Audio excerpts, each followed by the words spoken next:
Trae nai nai con la vida, vida de la baila, cura con LaWayra, limpia limpia taita, vibrando con la hualca. Hi guys, and welcome to ayahuascapodcast.com. Today we're joined by a very special guest, Rick de Villiers. Rick is from South Africa. I believe Rick is a facilitator himself, and I stumbled upon Rick's video when I was myself learning more about subject of integration, and his video on YouTube on the topic was really the best I found. He has amazing ability to express himself, and he's very knowledgeable when it comes to the topic. So I decided to reach out to him and invite him to this podcast, and universe conspired, and a couple common friends have emerged, and we have him here now on this episode. Rick, welcome to Ayahuasca Podcast, and it's great having you, Rick. Thank you so much. Yeah, it's great to be here. Rick, tell us a little bit about yourself before we jump into the topic. Sure. So, as far as my healing journey or medicine journey has gone, as I said, it's been about 4 years since I first met the medicine. I was at a very low point the lowest point in my life, and it was the point at which the gate opened for me to then move on to the next chapter. And so it was such a blessing that was what was needed to push me. And I worked with San Pedro for a while, and then finally I felt that ayahuasca was calling, and that was the step that I needed to take. My first retreat was completely life-changing. It just took me to who I was supposed to be. It was just nothing short of magical. And yeah, following that, I had this deep passion for the medicine and a curiosity for the medicine, and I was just so enchanted by this world and wanted to know more about it, and it just felt like home. And so I worked with the medicine as much as I could during that year. I had the person that I first sat with was a good mentor to me, and we sat together one-on-one a few times, and I never intended on holding space or serving the medicine. It was never part of my plan. I had no intention of doing that, no need to do that. And then the medicine gave me this kind of a mission, if you like. It was the ceremony that I had, that it showed me that, the potential of the medicine to heal the world not just from everybody drinking ayahuasca point of view, but really from a point of view of the ripple, the knock-on effect that has when one person heals, the impact that has on their family, their friends, their employees, and what the medicine said was that, there are a lot of very kind of spiritual seeking people who are looking for this medicine, but your average CEO and accountant and politician and that kind of thing, these people often look at the medicine with suspicion. It's something that's a little too far out there. They're not maybe ready to go camping in the jungle and that kind of thing. And so the medicine said to me, it needs to be legitimized in the way that sober, cynical people can look at it as a possibility for their healing. Something that's a real possibility.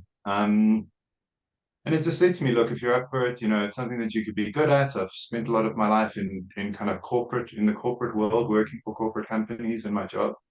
And it said to me, you could be a good translator, one foot in both worlds. And I started doing that with my mentor, and then it just didn't go very well. There were too many ideas in the pot, and it wasn't quite the mission that I had been given. So I realized the only way I could possibly manifest that was to go to the jungle and do my initiation and learn and, do the studying and everything. So I went off to Peru and spent 2 months there, and it was hell.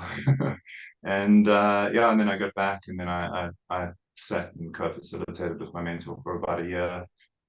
And then eventually started my own retreats and that, and then that's been about 2 years or so of doing those retreats. Mm-hmm. So that's basically my little journey. It's interesting. We have a lot of parallels in our stories, because I also first sat with the medicine about a bit more than 4 years ago. I also never planned to start a retreat. It just kind of happened to me. Also had a calling message in the jungle, and since then, basically synchronicity after synchronicity, here we are. And yeah, it's funny how you just, once you experience that yourself, and also I was in a very low when I got into that, and it's I think it kind of ties into integration, right? The way I think you talk about it in your videos, how medicine doesn't stop where the ceremony stops, and it's actually, the medicine is all around us, all together. So let's talk a little bit about integration, right? So it's a difficult concept to explain. It's something I battle myself when retreats are happening, because there's always there's so many facets to it that you can always kind of take a little bit different of an angle of explaining it. But for you, what is integration? How do you explain it to people? Sure. So, I mean, the world that we live in now, and I think this is the first thing that I see as an important thing to be aware of with integration, is that the world that we live in now is so different from the natural world, in terms of when you are a vulnerable animal living in the forest where your next meal is served by faith and grace, as opposed to the world that we live in, where we control everything around us. We control the electricity, the running water, we control everything around us.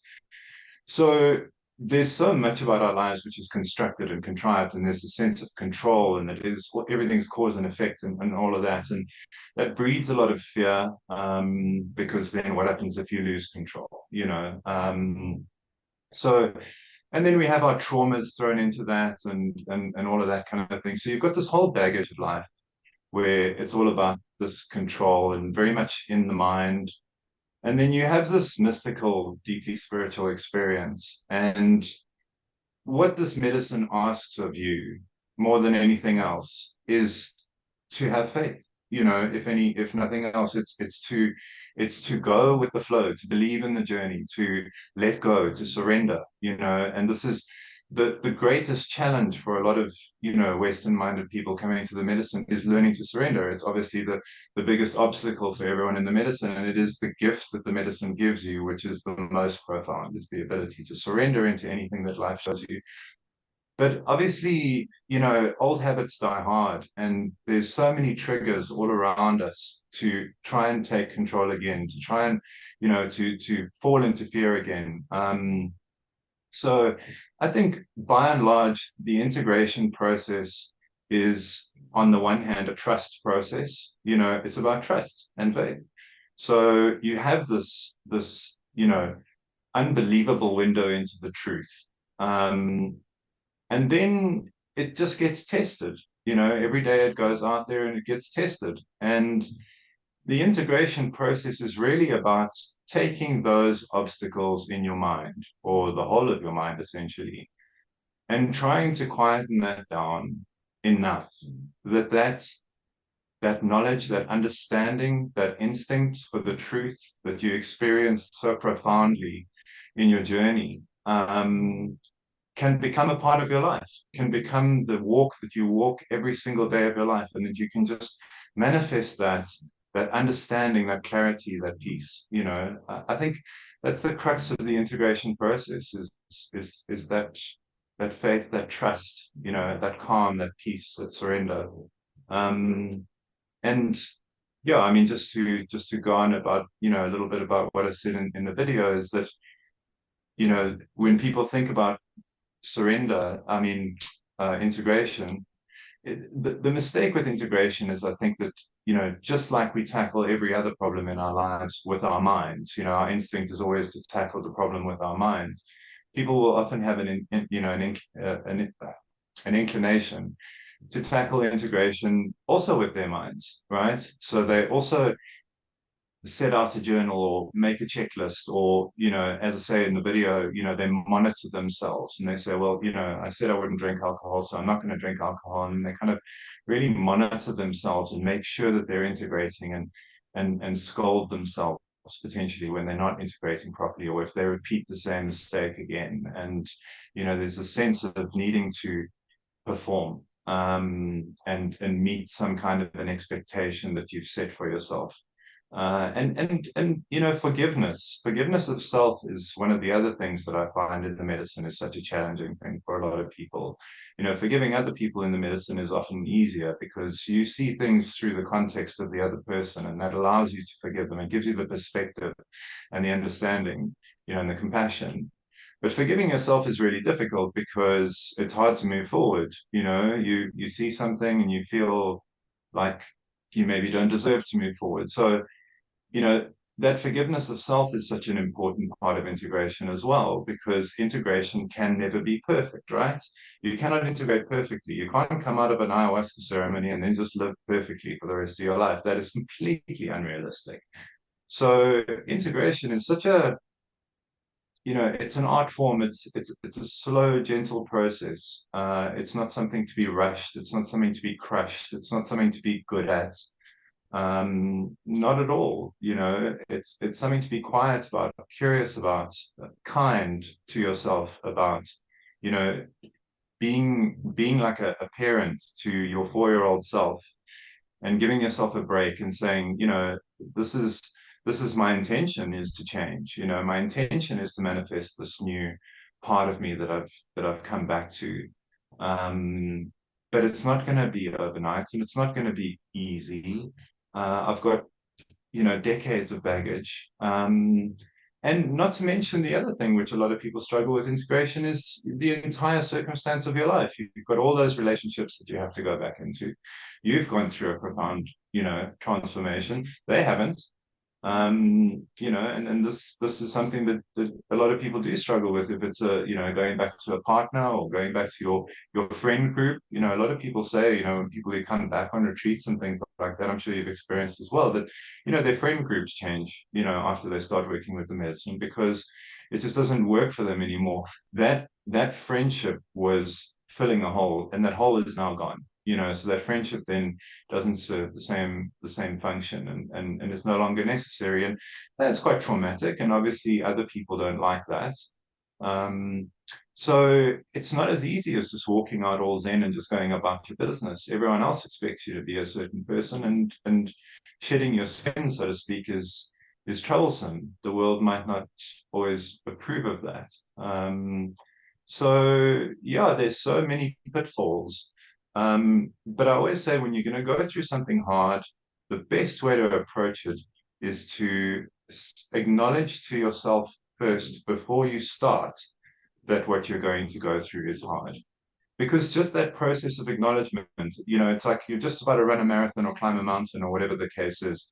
You know, when somebody embarks on running a marathon, they stand on the starting line, they know it's going to be tough. So when it is tough, it doesn't come as a surprise to them. It doesn't, you know, deflate them or anything like that. They just buckle in and keep going because that was the deal all along. They knew that it was going to be tough and they were prepared for that. So, you know, as far as the integration process is concerned, it's important to know, look, this isn't going to be a piece of cake. You know, it's not going to be easy to just, you know, walk this new way of life necessarily. There are going to be tricky things to it, and just being patient and kind, and you know, just knowing that it's a long journey. You know, it's just something that you just keep going. You know, there's no time limits.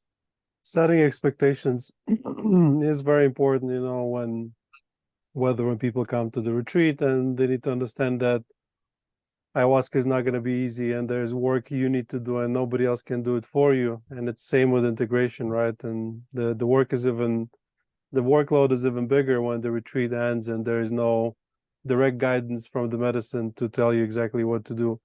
And yeah, I do agree with you a lot on the fact that integration is somewhat of a passive process and you can't really force it too much. However, for example, I really thought about integration a lot when starting the retreat, and I try and help people to not only understand that topic but also to remember about it. For example, here at LaWayra, we did create a journal, which is an integration journal, but it's kind of like an ability for people to at least recall what happened during the ceremony so they can go back to it and not forget it. And then as they read their experience over and over again, or maybe it's a mix of that and also picking up a journaling practice where they can find time of the day to actually think about stuff. And because I think in what we do here is also we try and have people kind of be bored a little bit, because I think that in those moments of boredom, when nothing is happening, when they're not entertained, the thoughts start to process themselves, and you can give yourself time to think. And I think the problem with the current society a lot as well is we don't have time to think, because even let's say you're in the past, you would go to an elevator, you would enter the elevator, you would think thoughts, you would come up, and now is we always have our phones on us. And I think the worst thing for integration is that smartphone addiction, which I myself suffer from, especially because you have to work so much on your phone to organize things. So my next question to you is, what and I know it kind of goes against your whole philosophy, because you do say it's not an active process, but what could you recommend people do maybe actively, or some kind of tips or tricks that can help them in that process, if that makes any sense? Sure, no, absolutely. No, I do believe there are tools at your disposal, and I think that for me, just instinctively when you asked me that question, I haven't given it much thought now, but just instinctively when you asked that, where my mind went to was, what you just said about boredom, and forcing people into a bit of boredom when they're on retreat. I do that as well. I actively discourage people from chit chat on retreats, because people get into conversation, they get very excited, everyone's going through a lot and whatever, and then sometimes the conversation can just go on a little too long, and then everyone gets a little distracted from their own personal process. And it's about you. You're there for you. You're going to leave, and it's just going to be you. So I try and encourage people to spend time alone as much as possible.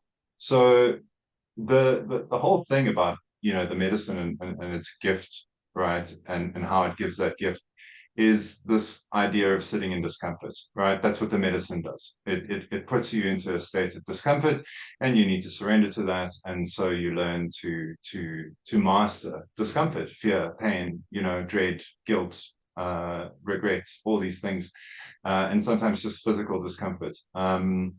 So all the spiritual practices since the dawn of time have heralded discomfort as this pathway, to an inner process, whether it's walking on coals, or Christians do Lent, and and there's fasting, and there's this, and all these different things. It's all about the abstinence and that discomfort. So I would say that if you're struggling with your integration process, or if you feel like you need to do something to assist you in your integration process, my instinct would say, do something difficult. Do something difficult. Put yourself under a bit of pressure. Maybe do a 2-day fast or something like that, or something along those lines. If that's what you need. Some people need different things, but and also things like, okay, conversation would be another one that I would say is like a really important thing. So there's probably a laundry list, 2 foolscap pages long by the time you leave a retreat, of things that you should have said to people in your life that you never did, right? You've never had those conversations with them. There's so many people you haven't told them how you feel about them, or things that you've done that you maybe feel you want to get off your chest, or there's 1,000 difficult, uncomfortable conversations just waiting for you. And beyond each one of those conversations is a beautiful and glorious liberation for your soul. And those are the kind of things that I would probably engage in if I wanted to do a really active, an active integration, would be to really put myself in those difficult positions, and rather not just leave those things and just say, no, you know what, I don't know if I want to tackle that, or I don't want to get into that, or I haven't spoken to that person in a long time, I'm sure they've forgotten about it, or whatever. That's really, when you put yourself in that position of vulnerability, that'll take you straight back to your ceremony. That being vulnerable is such an integral part of what you need to get to the medicine, what the medicine needs you to learn anything from it. And definitely what you should take back into your life. To be open, to be vulnerable, to be able to be wrong. These are all things that kind of maintain that humility, and with that stays the connection. So yeah, and I think more communication. Real communication, obviously. And yes, you can meditate and do all of those things. It's funny, quite a lot of people ask me on retreats and that, what kind of practices do I do? Do I meditate? Do I do yoga? Do I do all this? I suppose people are curious as to know what a facilitator would do in their own lives. And I always say, no, I don't really.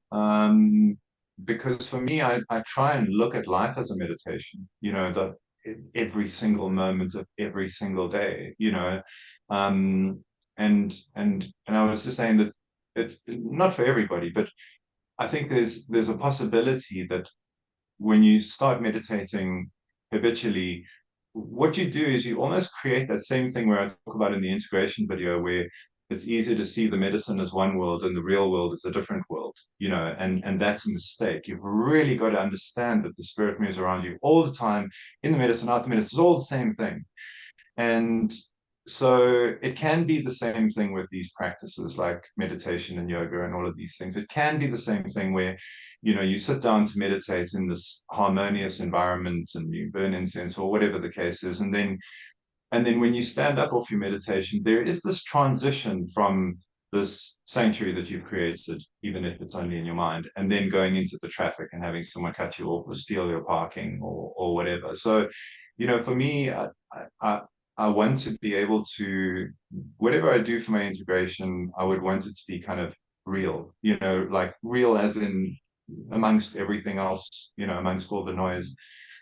So what I often say to people who ask me that question is, I say, well, the kind of meditation I would like to do, and I haven't done it, but I would really love to do it one day, is actually just to go to a very busy mall and go and sit down on the floor in the middle of the mall and close my eyes and meditate there, with everyone walking past thinking I'm a complete lunatic, because that's the kind of thing I'm talking about, that intense discomfort and self-consciousness, the things that you would have to overcome within yourself to find peace while you're sitting there on the floor waiting for security to come and get you, that would teach you so much. It would take you back to that journey, being in that discomfort, having to surrender, having to, overcome all the fear, and making the peace inside yourself, not having the peace around you already, just making the peace for yourself.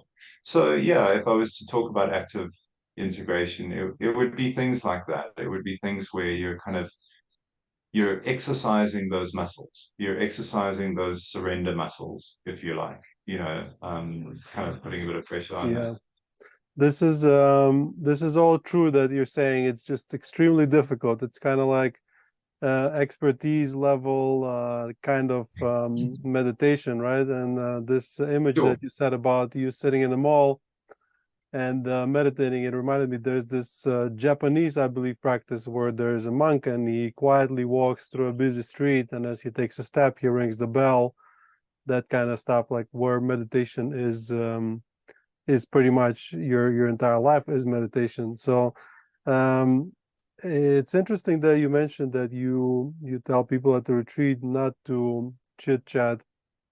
I do something similar, but what we do, instead of sort of saying don't communicate, I do believe in talking as a form of integration. However, it has to be deep conversation. So what I ask people to do is take off the masks and accept that this is a safe space where deep conversation is allowed. And if somebody asks you, how are you in the morning, instead of saying, okay, you say stuff like, I had a nightmare and it brought this memory about childhood trauma, and just go full into it.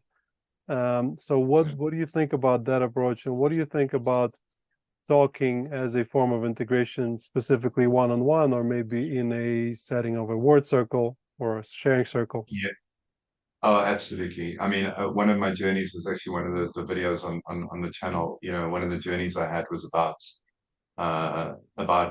how are you? The phrase "how are you?" So it was funny that you mentioned that. Now it's literally how it came to me in the journey.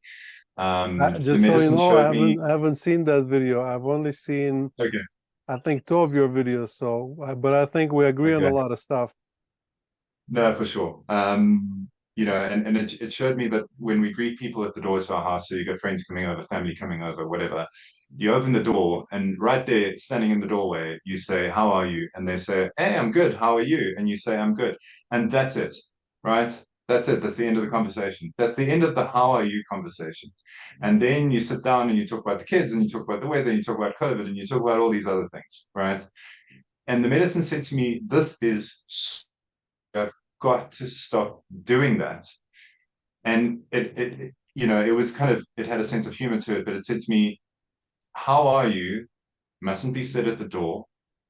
You wait until you sit down, then you ask, "How are you?" And it should take up 75% of the afternoon is each person's opportunity to speak about how they are. It should be the most important part of that getting together, not the curse that just gets dismissed at the door.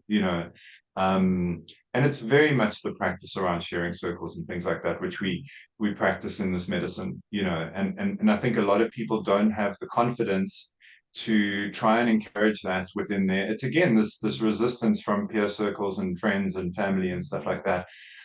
It's very difficult to encourage people into that practice if you're the only one who wants to do it. But this is where I find people in recovery are actually so lucky, addicts, because they go through the very similar process where they do a lot of group work and a lot of sharing and a lot of that. It's such a fundamental part of human connection is that real sharing, that honesty. Everyone everyone wonders why they feel alone and cut off in the world. The reason that you're alone and cut off is because you're hiding. It's totally your responsibility. It's no one else's fault. It's because we don't feel safe to share. We don't feel like if you tell someone what you really feel or what you're going through, that they might not judge you or whatever. There's always that concern that they might look at you differently. And you don't want to mess with that. So yeah, 100%. I agree with you 100%, where those conversations need to just change their depth, change the level of vulnerability. And I love that. I really love that. I really, really love that. Yeah, it's only the distracting conversations. On a retreat, it doesn't matter how well you screen people, there's always one or two people who get there and then they aren't that keen to do the hard work. And then sometimes they can be a distraction to others because they're looking just to, talk nonsense.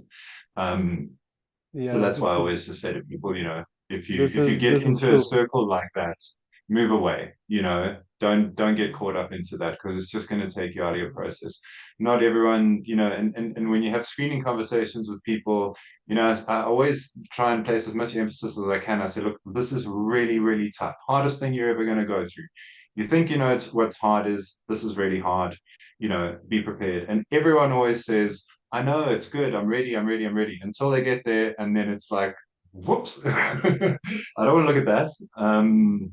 And then then they get into a mindset of just trying to distract themselves with lightheartedness and that kind of thing, and that can really bring the container down. So This I always really caution. really rings a bell for me because this is a daily life of a facilitator. You talk to people and you put your soul into the explaining and try to use the best analogies you can come up with, and then and then they still don't understand you. Or if, let's say, I tell people, sometimes maybe half of you are not going to connect completely and have the big breakthrough in the first ceremony, and then they just assume that it's the other half, it's not them. Or I had literally 10 days ago at the retreat, I had the guy and he listened to everything that I've been talking to in preparation, and then when it really hit him and he went through a really tough process and wanted to give up and we started talking, I managed to convince him to stay and keep drinking, and he had this beautiful, amazing transformational experience. He said, well, but it was really painful, but I said, well, I warned you that it's going to be this way. And he said, well, but it was just words. But when he felt it, he was like, okay, it's not just words. So everything facilitator says to you probably is for a reason. Like there's not much time to talk about, filler words and stuff like that. It is really, yeah. How do you? I know it's not on the topic of integration, but it's a topic that fascinates me. You communicate pretty well. How do you find it, the communication with the patients at the retreat? On the retreat itself? Yeah, or just generally. Yeah, I'm quite ruthless. I find that I push people quite hard. I can be quite strict, and I'm available to everybody all the time. I love what I've learned. I love speaking. I love speaking about the medicine. I love sharing the medicine. But in terms of how I kind of deal with each person, I will always push exactly whichever button I feel needs to be pushed, and I'll push it hard. I try not to let anyone get away with anything less than their best on a retreat, and if that means triggering their ego or upsetting them or whatever. I had this saying that if something I say pushes you further away from me but closer to God, mission accomplished. So Yeah. it's just a matter of pushing those buttons, and sometimes people get upset with me and whatever until the last ceremony, and then they come back crying, and it's like, oh wow, thank you, and it's just about just pushing, pushing, and it's something that, our world around us now, the way that, our modern medicine and our entire approach to life is all about trying to feel better, right? So not necessarily get better, but just feel better. So we're always pacifying ourselves and feeding ourselves, just with stimulus and trying to feel better. And the whole pharmaceutical system is, if you have a headache, you take a tablet. It's all about feeling better. If you can't sleep, take a sleeping tablet. It's all about feeling better. So it's so difficult because all of kind of people's understanding of what human empathy is actually sympathy, which I don't believe in at all. It's this kind of, rescuing, this notion of rescuing. And when people are having a tough time, and that there is that kind of instinct in them to say, like, I need help, I need to be rescued. But if anybody helps that person or rescues them, they will never have the truly overwhelmingly beautiful experience of helping themselves. So whenever someone's struggling like that, I just say to them, you've got this. Get out of the back seat of the car, get into the front seat, take the wheel and drive the car, and then Mhm. leave it at that. Because that's how it goes. So Rick, I believe the topic you're talking about is the concept of tough love, and ayahuasca is known for its tough love. It's like showing the problem the way it is and just saying kind of like tough motherly love, go clean your room style thing. It's like the nobody else is gonna do it for you, so you have to do it. And I think your teaching approach is very much in line with that concept. So which I'm sure works, and I also myself have some difficult conversations with people a lot of times because in our society, as you mentioned, we all are conditioned to sort of numbing the pain and running away from problems, and also wanting people that they assume sometimes, they come to an ayahuasca retreat and they paid for it, so everything will be done for them. But we can do everything for you except the healing part, and this gets tough sometimes. You mentioned about people also trying to separate, say, meditation from their everyday life. So I believe, if I'm not mistaken, the word separation is literally the opposite of the word integration, right? So um, uh, how do you yourself, you talk a little bit about that, but what do you see mindfulness, where do you see it in the part of the integration process, and do you have anything you can recommend to people, maybe some specific tips or tricks?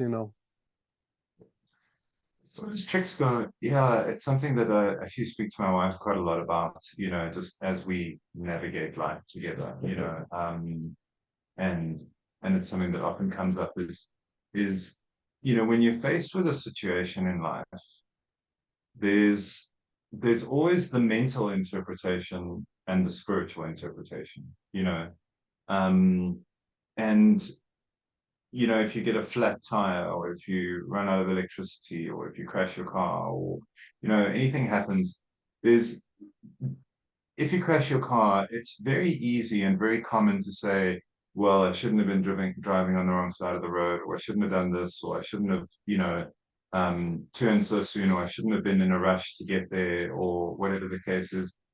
And this is our habit of always looking for cause and effect, and it stems from that control I was talking about earlier, where our entire society is structured around control and the illusion of control, that we can control everything, that we can avert any kind of disaster in our lives. If we plan everything perfectly, then nothing will go wrong, And so for me, the mindful practice is really about trying to look more for the spiritual explanation in the challenges that we face, in our daily lives. And each time something happens, also something that came to me in a journey once is that, when something goes wrong, you're walking down the road and you stumble and you drop your coffee, your brand new Starbucks coffee just goes spilling on the floor. There is a microsecond, a split second, as that coffee hits the floor and you realize what's happened, where you get to label that experience as being bad or good. It's a split second, and we're not even aware of it, because we just assume it's bad. Oh, well, something's gone wrong, and now I'm really cross because I don't have coffee anymore. But it was just, the medicine showed me that how once you label something as bad, as soon as you say that this is a problem that shouldn't have happened, this could have been avoided, should have been avoided, and definitely must never happen to me ever again. Whatever I need to do to avoid this ever happening again is what I need to change in my life. That's a very mental approach, a very mental control-oriented approach. But if you take that moment and allow the possibility that dropping that coffee brings you a gift, and it's all about time frame. It's not going to bring you a gift in this very moment, but it's all about time frame, and just allowing yourself to experience the journey. Just give it a chance, give it a chance, see what happens. You never know. And so I think that, as far as a mindful practice is concerned, I have a young child who's 6, and what I always say to him is wait and see. Just wait and see, Don't be so quick to judge what just happened as being a problem, or being wrong, or being something that you don't want. You don't know that. You have no idea. So many people, obviously, I think everyone in life has this experience where you have a terrible boss or something like that, and you hate the way they treat you, and this kind of torment goes on for a long time, and eventually you've had enough and you leave the job, and you end up doing what you were meant to do your whole life, and then you don't think back and think, that was an angel. That person was an angel that was pushing me to where I was supposed to be going. But in that moment, we're so convinced that this is a negative thing in our lives, that this person shouldn't be treating us this way, that we don't realize that we can be so rigid that we don't move with a hint. Spirit will say to us, you shouldn't be here, be there. And we don't listen because, again, the control thing. We don't want to lose our job. We don't want to be vulnerable. We don't want to do this, we don't want to do that. So we don't listen, and then we don't move. And then, but, the universe knows what's best for us. So then it pushes a little harder, and it gives us an impossible manager, and it throws all these insufferable things in our way to ultimately kick us out the door to where we're supposed to be. So for me, that process of mindfulness is really about wait and see. Don't label everything that happens to you straight away. Just wait and see. You'd be surprised at how often it just turns out exactly the way it's supposed to. Yeah, this is a very wise advice, and sort of looking for silver lining in things, or being patient. Definitely happened to me myself. I had some what at first seemed negative events led me into very positive ones, and I'm sure it's not the end, and more will come. So it's just remembering that. In your video on integration, you also mentioned that indigenous people don't seem to have an officially defined integration process. Why do you think that is? Well, like I say in the video, you know, our process of integration, and also what I said at the beginning of the video, is that our process of integration is actually an unlearning process. You know, it's not a learning process. And that's where I think I mean the difference between active and passive, is that people often approach integration, they think they have to learn something new. It's not learning something new, it's letting go of something that doesn't belong there. You know, it's a letting go process. It's not a I'm gonna change, I'm gonna get fit, I'm gonna stop drinking alcohol. It's rather just letting go of the part of you that wants that. You know, letting go of the feeling that you need that in your life, or the feeling that you can't do without this thing or that thing, or this structure in your life. So, you know, for the indigenous people, again, like I was saying about, you know, an animal that lives in the jungle, any part of nature, as I say, lives by faith and grace, because they don't know when their next meal's coming. You know, everything is, they're at the mercy of the beauty of nature, you know. And so the integration process for them, those habits haven't really formed the way that they have for us, you know, because they live closely to nature, because they're working with the medicine all the time, and from a young age, you know. So a lot of these coping mechanisms that we use to get through the traumas of our life, you know, Dr. Gabo Mate is such a great guy to listen to, and how he talks about trauma and all of that, you know. And his thing is that, you know, a lot of your coping mechanisms were there. Sorry, one second.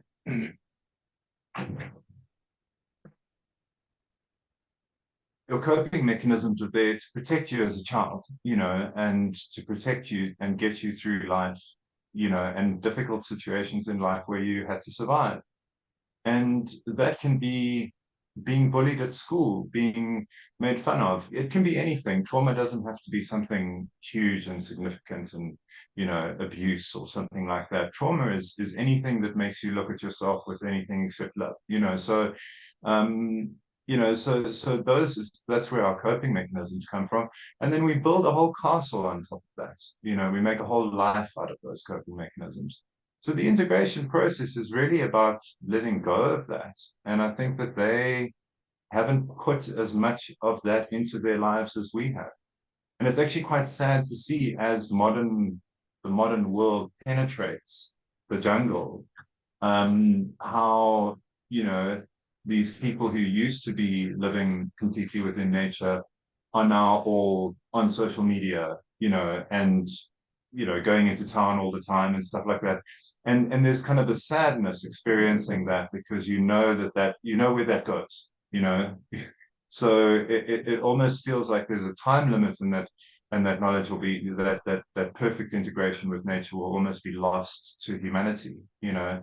There's so few untouched civilizations now left.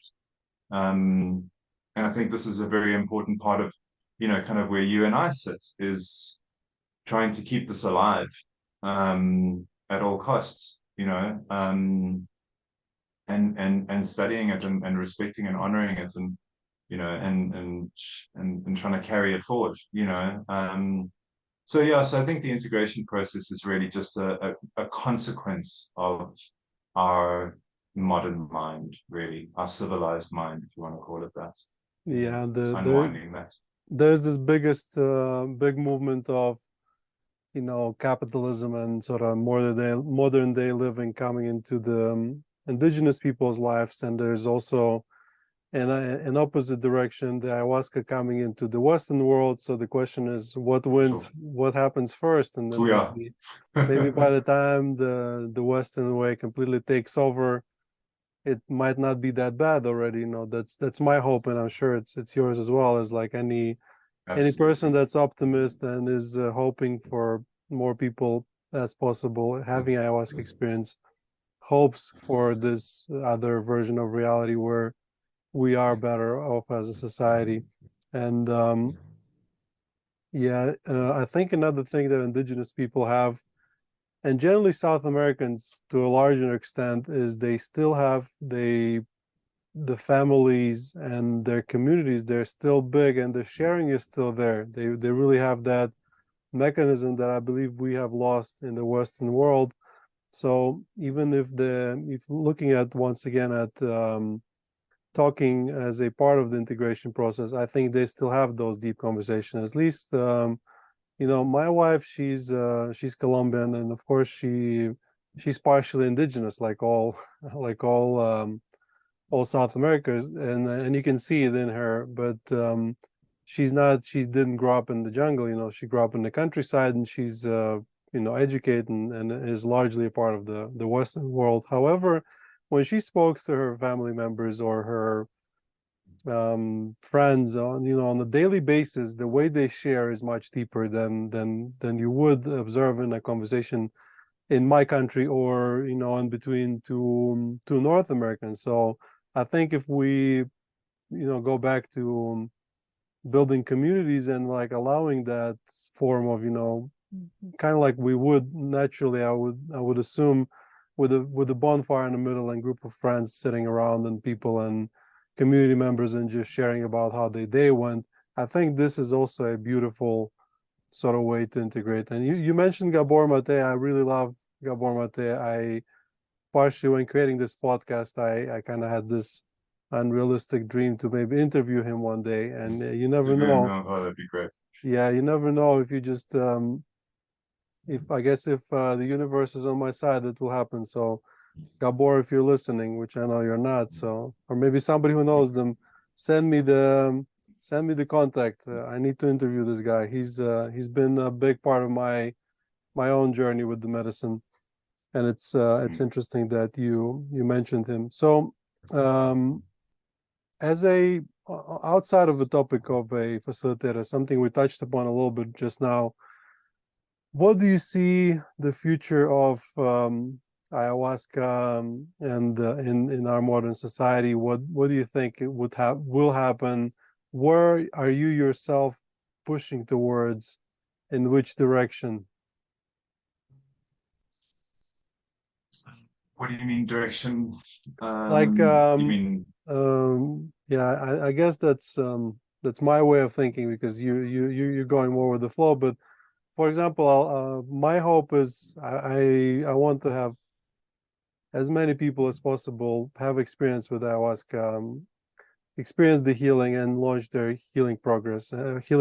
And I would like there to be as many retreats similar to mine and yours, and many more to slowly pop out as mushrooms in the forest under the rain, and like gradually come to the point where, instead of, as of now, I believe we have less than 1% of the world trying ayahuasca, to have more, maybe 10, 20. That's my dream. I'm an optimist. I believe it will happen as the time goes by. What do you think from that perspective, and what is your approach to the medicine? Because I believe you mentioned that you have this grounded way of seeing things and working with the medicine. sure, yeah. So I mean, yes, I would love for everybody to have that experience. And when I speak to people that I know are not ready, I never see somebody as being not suitable for ayahuasca. I always see them as not suitable yet, or not suitable now, not prepared to work with the medicine yet. Um, there must be a question before the answer can emerge, so that person needs to get to that place where they're willing to listen. And, so, and I would love for everybody who feels called to the medicine to be able to experience the medicine. That would be utopia, and Graham Hancock is obviously one of the people from the very, very, very civilized mainstream world who advocates ayahuasca so strongly. And being a best-selling author and all of that, he's obviously got quite a mouthpiece. A lot of people listen, and and that was really, as he said, that he believes that this is not just your brain chemistry. This is not some hallucination. This is a deep, deep spiritual, journey that you go on, and what you see is very real. And he said that this is not something to be suspicious of. This is not something to demonize. This is not something to control. It should be something that any adult should be able to take the decision to do if that's what they feel is on their healing path. And I think that that goes for most plant medicine, and we're seeing a lot of that now with mushrooms, where they're getting a lot of freedom. There's quite a very rapid, revolution in that sense, especially in the States. Many states are now allowing it. So I see that as very positive from a plant medicine point of view. I think, and that's also been, a big part of my kind of mission that was laid out to me in that ceremony, is really about legitimizing it. I speak to a lot of people who are in recovery, ex-addicts and things like that. And I was actually speaking to someone just yesterday who was at the house. And I said to her, we should consider working with plant medicine. She's ready to work and whatever. And she said, well, I'm not sure if it's okay if I'm taking a substance, and maybe I should speak to my sponsor about that. And, I appreciate that that's the box that the world has put these things into. Anything that alters your consciousness is now considered a drug, which is something that can be abused. I can't imagine anyone abusing ayahuasca, but the drug's not the thing that would be abused. You would regret that so terribly, and Yeah. there's nothing fun about it. It's not the kind of thing you do to run away from your problems. The Certainly best not. thing, the best thing So to happen to an addict is to try and abuse ayahuasca, because you'll no longer be an for addict. sure, yeah, no, you'll learn your lesson real quick. So I see absolutely no correlation between those worlds, and I think that's the difference between a drug and a medicine. And I think the way that we speak about this medicine to the average person, when you talk about it as a medicine, I think that's something that's quite difficult for them to get their head around. We just use the word medicine, all the time, synonymously with these plants.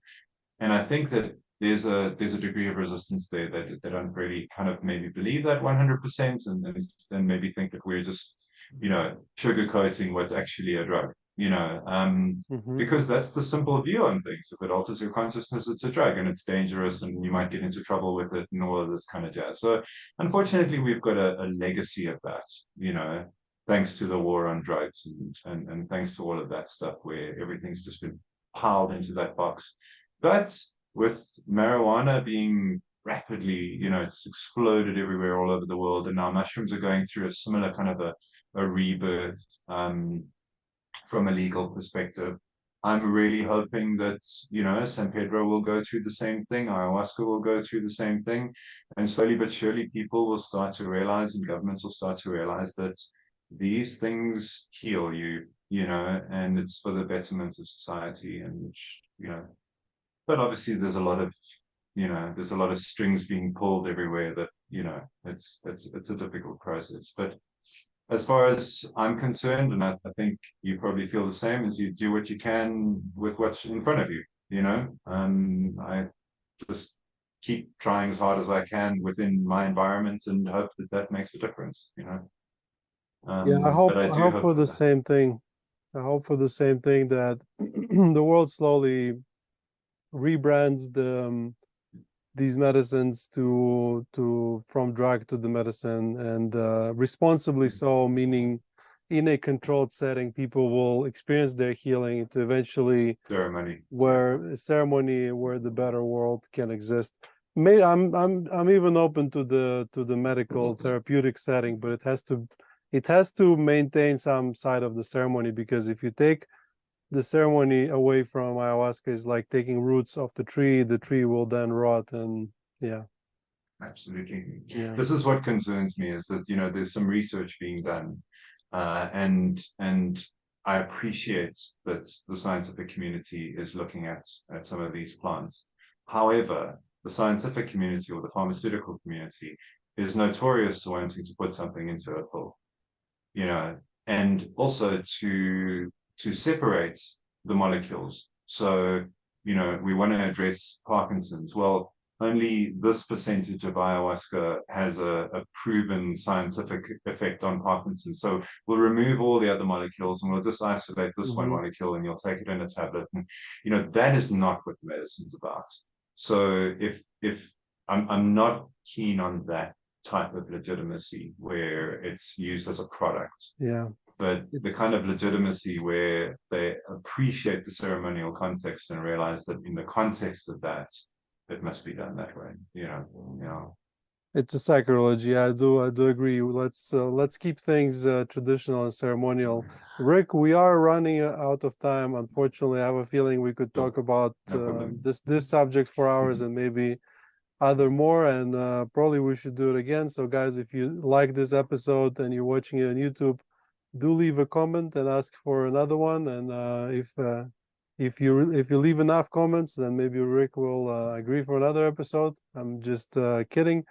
Rick, thank you for your work, for the work you're doing, and for this episode. I think some people find it very productive. Rick, where can people find you and more about you? Well, my YouTube channel is called In Ceremony, and my contact details are on there, so you can contact me that way. I share on there some information, like my integration video. I have a preparation video as well, which I send to all my participants, and that's quite popular. And then also basically all the journeys I've had, I try and share the nuggets of truth that came from these things, and how that's helped change my life and whatever. So yeah, I think that's a good place to start. Check that out, see if you like it. And then anyone is welcome to contact me. I'm very engaged on my YouTube channel. If you ask me a question in the comments, I'll answer completely and fully, and I'm always happy to speak to people one-on-one, so no worries, I'm very available. Yeah, guys, I recommend you check Rick's videos. He's really good at explaining some pretty difficult things. So Rick, once again, thank you so much for coming, and thank you guys for listening to this episode of ayahuascapodcast.com. As always, with you was Sam Believ, the founder of LaWayra Ayahuasca Retreat, and I will see you in the next episode. Con la vida, vida de la baila, cura con la guaira, limpia, limpia, taita, vibrando con